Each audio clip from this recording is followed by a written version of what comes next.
2011 City Council Informational Meeting.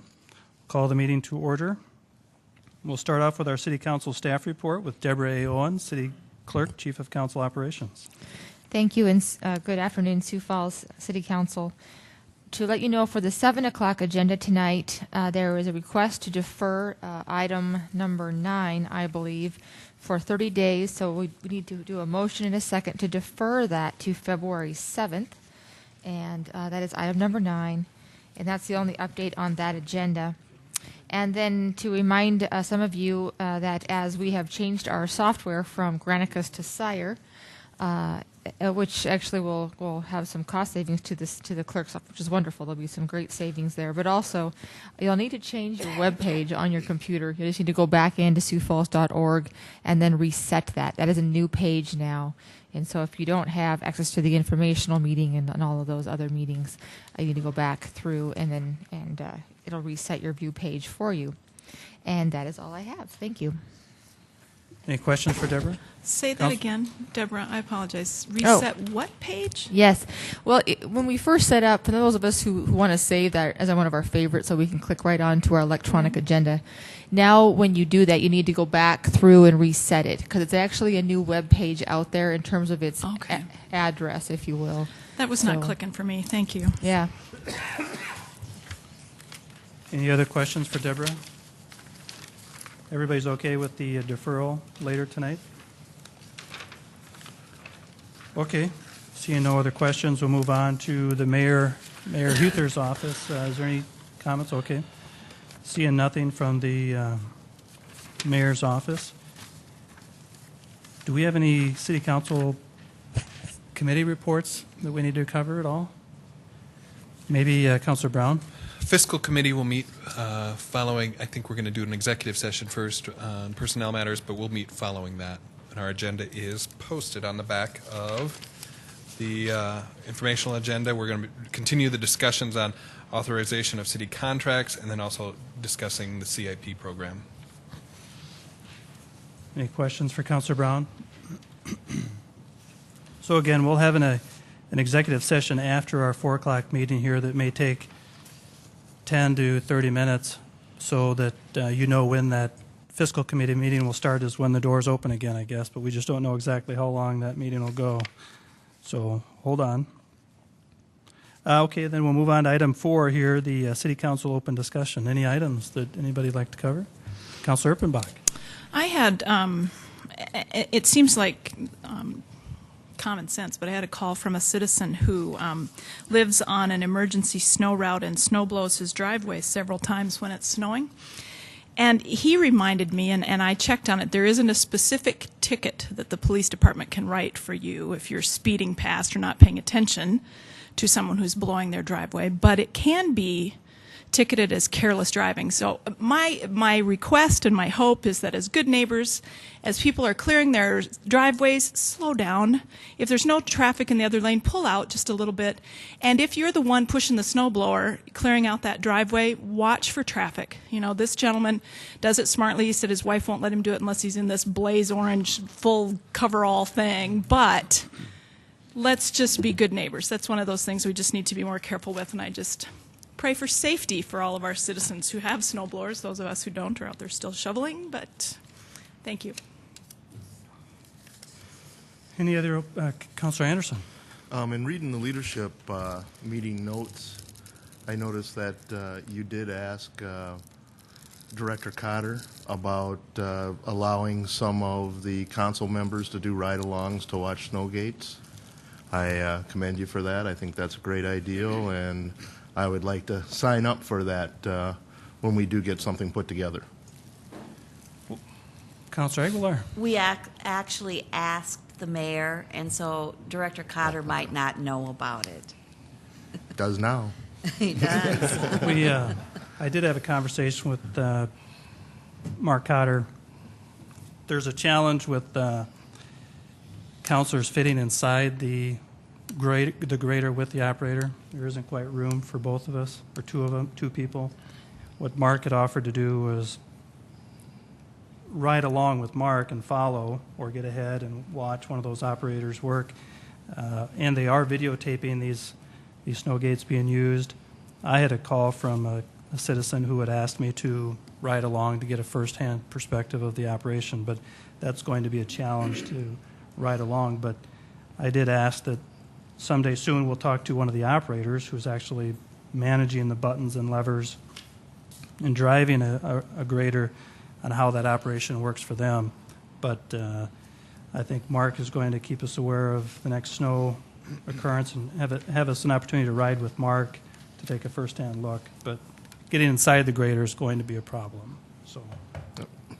So keep informed with Mark if you'd like to ride along and take a closer look. Okay, any other items? I have one that I need to bring up. I had an interview today with one of our TV stations. They asked about our council goals.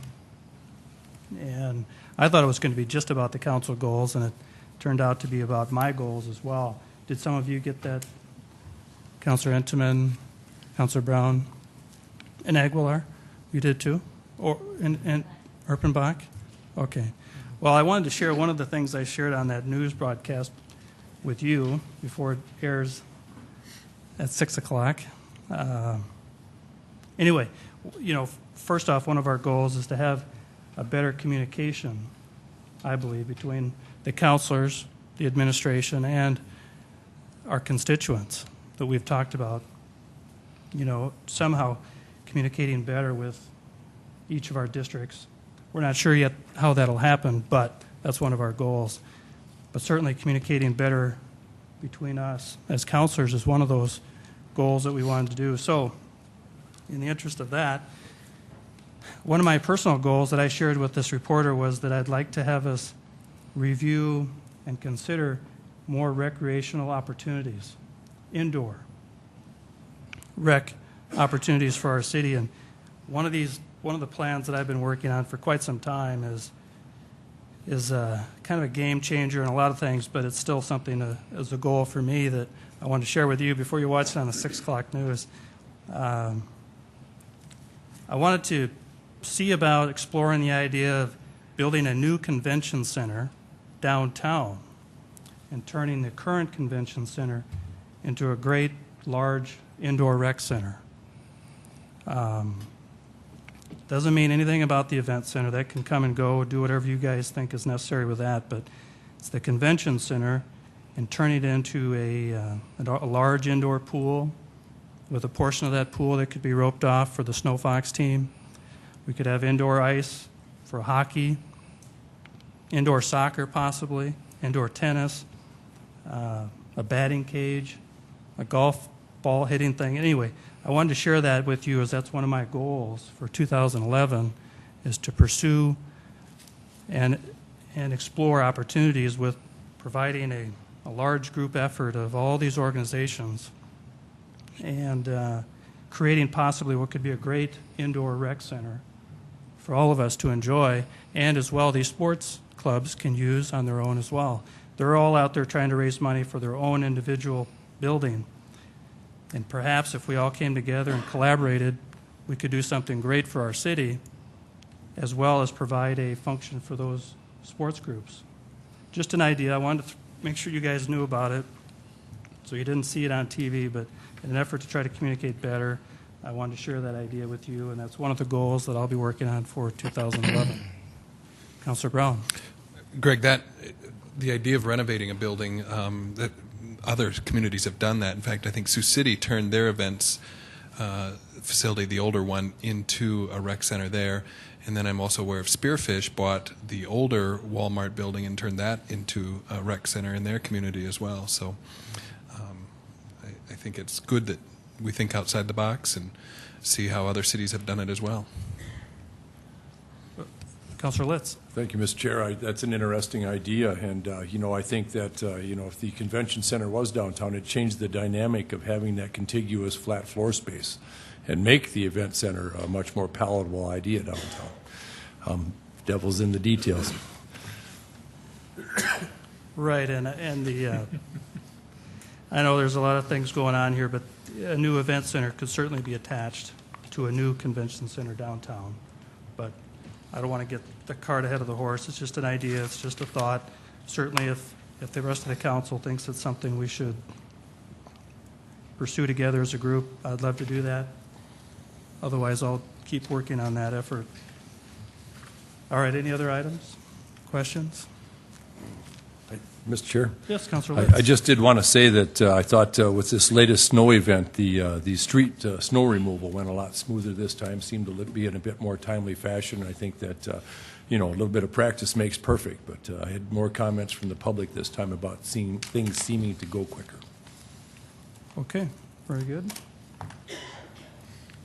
Okay, let's move on to our presentations. We have two presentations from our lead internal audit, Rich Oaksel, one on the sanitary landfill and one on pawn shop reimbursements. So welcome, Rich. Rich Oaksel, internal audit. The first report will be the operational audit of the Sioux Falls Regional Sanitary Landfill. You should have a hard copy in front of you. And I'll give a short update on that, and then if you have questions, Dave McElroy and Mark Cotter here from Public Works to help answer any questions that I can't answer. The regional landfill serves a 5-county area. And as you're probably aware, that's an enterprise fund, meaning that the cost of providing those services to the public are recovered through user fees rather than tax revenues. So it's basically a self-supporting operation. And on page 6, you'll see that we determined that audit recommendations from our 2008 audit of cash handling had been adequately addressed by management. And on page 5, we looked at the internal controls. A lot of our focus was on the internal control structure. We determined that the internal controls at the landfill were adequate to address the 3 major areas of reliability and integrity of information, compliance with policies and laws, and effectiveness and efficiency of operations. The one recommendation we had is on page 10 of your report.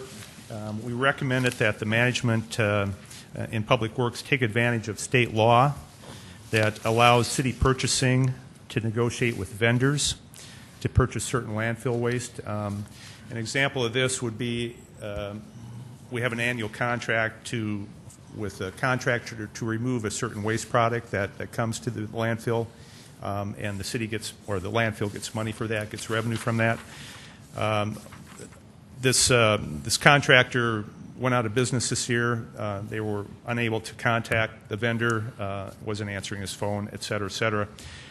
So then what could happen in that situation is purchasing would have to go to the next lowest bidder when they did the annual bid that year in order to get the waste product removed. If we took advantage of the state law, the city council could authorize purchasing to simply pick up the phone and start negotiating with people, saying we have X number of tons of this product, what's your best price, and then call the other vendor and saying, well, what is your best price? It would allow some flexibility. We could probably generate a little bit more profit for the landfill if we took advantage of that state law. And on page 13 of your report, the last page, management has concurred with that. They are working with the city attorney. The tentative date is March of this year. That there may be something presented to you to allow that to happen, just authorizing city purchasing to do that. We'd like to say that we're very pleased with the cooperation from Dave McElroy and his staff out there. And I understand a couple of you council members have had the tour, and I recommend the ones that have not had the tour that when the weather gets better that you take advantage of the opportunity to go out there and get a tour of the landfill. It's quite remarkable the engineering that goes into a modern landfill. It's really quite interesting what they do with the how they protect the environment and how they recycle the materials that come through the gate. So if there's any questions, I'd be happy to answer those. Any questions for Rich? Councilor Erpenbach. I wanted to reiterate what Rich said about touring the landfill. It was Sue and I, and Councilor Brown is over here giving us a bad time about our penchant for touring things. But I think that we come out as better educated voters when we do that kind of thing. And so I would encourage you to do it. Dave makes it fun. We did go four-wheeling. We did get a little bit stuck. It was really fun.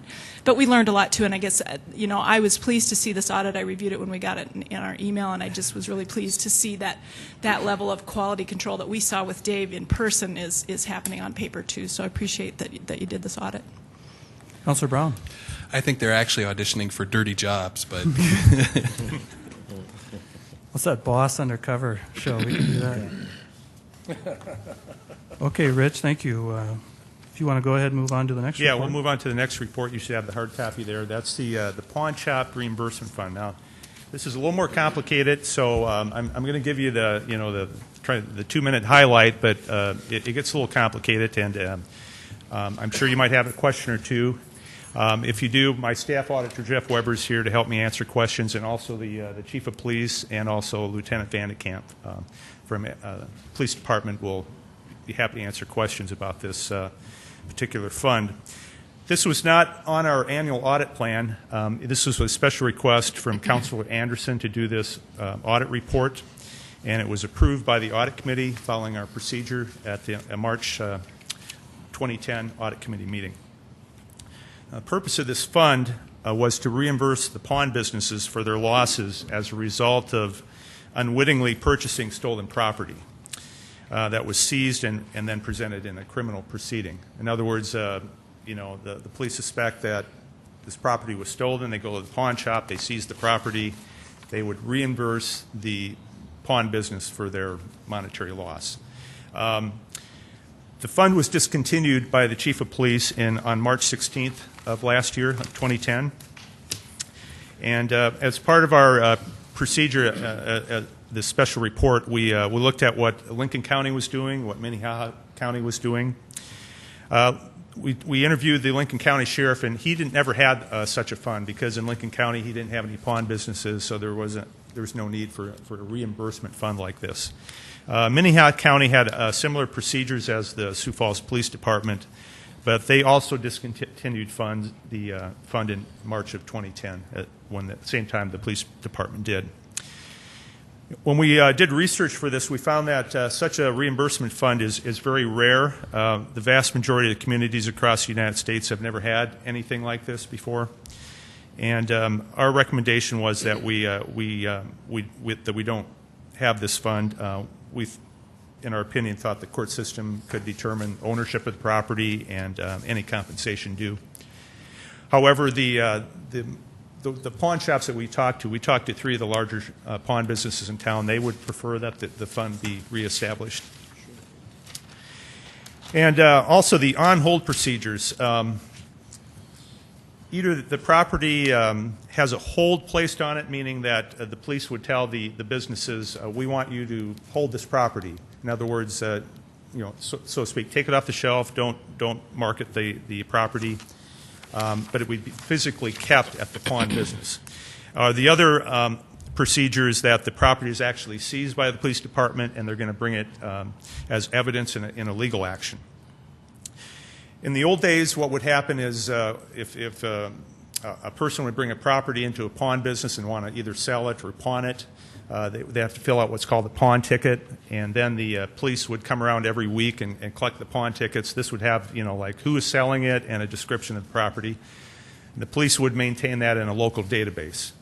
Well, in about a year ago, January of 2010, the city went to a national electronic database called Leads Online, where now they don't have those pawn tickets, but the pawn businesses are required to get on Leads Online and enter the information so that anybody, law enforcement across the United States can look at that database to see if property might be stolen. So, as I said, that replaced that old manual system of the pawn tickets, and the police officer coming around every week to collect the pawn tickets. Now, the police are recommending that after 90 days, unless extended by a court order, that the hold would be considered expired and the pawn shop would be free to market the property. If they had not heard from the police department or had a court order that after 90 days they could just assume that it expired and they could in other words, put it back on the shelf and market that property. And the police also recommended on page 6 that other businesses be subject to the same ordinances as pawn businesses, such as the licensed gun dealers, precious metal and gem dealers, and licensed secondhand stores. We support that. As you can see in the report there, have been talking to pawn businesses about that. They've been talking to a city attorney. This would have to come before council and probably first go to a committee before it came to council for action for changing ordinances.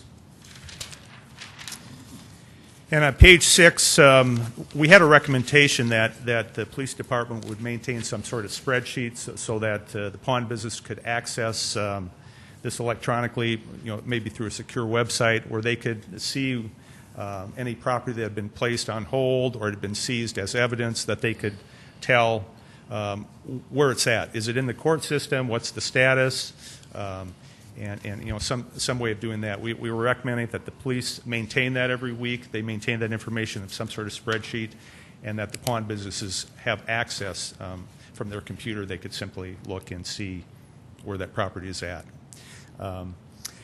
The response from the police department is on the last page, or page 8 of your report. There's the letter from the chief of the police there, and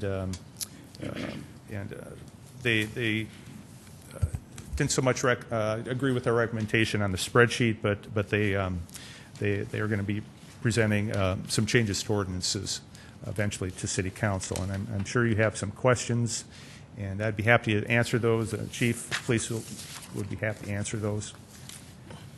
Any questions for Rich or police? Councilor Entman. I know I did sit in on a couple of the hearings that they've had, discussions that they've had with some of the local businesses, pawn businesses, concerning the ordinance change, and maybe we might want to ask the police to give us a brief update about where you're at with that. Welcome. Captain Greg Vandekamp, Sioux Falls Police Department. But, yeah, we actually had 2 separate meetings with everybody we would identify as affected businesses, which include the pawn shop, secondhand store, precious metals and gems dealers, and the gun dealers. We spent a lot of time working with the city attorney's office, looking at some of the issues that we had between sections 22 and 28, which are 2 separate chapters that deal with these issues, and trying to meld them all together and get them all on the same page. In these meetings, it was good because we presented it just simply as, okay, here's a very rough draft of how we feel we can get some of these equities built back into the city ordinance. And then we sought input from them back, and some of which was good input that we really said, oh, we never even thought about that. That's something we need to incorporate into this ordinance. Specifically, one was on bullion quantities of precious metals. I mean, oftentimes we think of precious metals, we think of rings and jewelry. And those things can be held for a period of time, but they had a concern with, what about bullion quantities? They're correct. They probably need to move these things a little quicker, so we have to somehow build into that ordinance a way to do that. Our intent and what we left those meetings with is we asked them to then give us their feedback both there and then also email. Sergeant Matt Burns, as an answer to the spreadsheet, which we felt was too many issues of how would we get that worked out and the secureness of it, Sergeant Matt Burns is assigned to all pawn shops, secondhand stores as their contact person, and he can actually track that information for them. What we asked the businesses to do was to give that information or concerns with the proposed ordinance or ideas to him. We are then going to follow up with a meeting again the 3rd week, somewhere roughly the 3rd week of January, to come back with a new proposal of taking their ideas, letting them know which ones we're able to incorporate, which ones we weren't able to incorporate, and reasons why. And then at that point, then at some point, present it to the council for approval. That answer your question, sir? Any other questions? Councilor Anderson. Greg, at what time, could you give us some type of time scale on when you think you might be bringing this ordinance in front of the council? Again, we told the businesses that we'd meet with them again on the 3rd week of January, roughly somewhere in that time frame. Depending what comes out of that, would be us working with the city attorney's office again to do a final draft, and somewhere shortly after that, I hope to get this thing moving forward. We've been working at this for quite some time. So hopefully sometime maybe March or April? For sure. Okay. Yes. Thank you. Any other questions? Very good. Thank you. Thank you. Thank you. Oh, Councilor Anderson. No questions on this. What I'd like to ask, though, is that this audit report be transferred to the Public Services group to have us take a look at it when the police department's revision comes through to the council. Basically, what I'll ask the Public Services Committee to do is table this until we do get those revisions, and then we can take a look at making sure that they match along with what our audit group has come up with also. I would add, I don't think that's a bad idea at all. Perhaps getting a hold of the process sooner than later might be beneficial too, so that you and your committee can help the police department organize their process so that when it does come forward, they've covered everything. If they're having meetings with the users, if you can add any input to them to help them cover all their processes so that when it does finally come back, you've got more of what you want. So I'd say sooner than better. That's at least my opinion. But without any objection, I would say that's okay. If anybody, Councilor Intiman. Just another comment. Like I say, I did sit in on the meetings that they have had. The presentation has been very detailed, very specific as they're going through it with the local businesses. I think, quite honestly, I was shocked that we were paying for materials that were involved in a crime. Quite honestly, I was quite shocked that we were doing that over a number of years, because I don't think that that's fair for the citizens to pay for those kinds of things. But anyway, I think that they've done a very good job. I think with the city attorneys, they had a tentative ordinance laid out for us, and they were dealing with specifically with certain issues on that ordinance, and it did look very good. And I have no problem with it going back to the committee for review, but I can assure you that they've spent significant amounts of time dealing with this specific ordinance to make sure that it makes sense and is fair to everybody. Good. Look good. Good. Councilor Anderson. And I also have attended one of the meetings also, and I've spoken to several of the pawn shop owners and actually had communications with a couple of the pawn shops' legal teams, who have all said they really like the direction that we're going into. And I don't think there's going to be a lot of changes, but I think it's a good thing just to go over and review everything, especially since we've had an audit on it also. I would say, unless I hear objections, I would urge the Public Services Committee to get as involved as they'd like, as soon as they'd like, and we'll wait to be updated later. Any other questions or comments? Rich, thank you. Thank you for your work. And Jeff? Any other items? Comments? I wanted to bring this up earlier. We will next week have a different seating chart. We talked about this before. We're going to move people around. So if you get any extra stuff lingering around in your chair or in your desk, know that you may be moving. Sue and I will stay in the same place, but the rest of you will be moving, just to shake things up a little. Okay, well, then next we need to go to executive session. I need a motion to do that. So move, Anderson? Yep. Or do I have to state it? Okay. I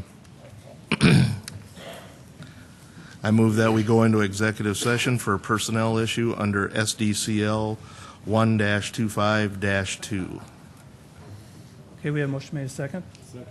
Second by Councilor Litz to go into executive session at 4:27. We are adjourned.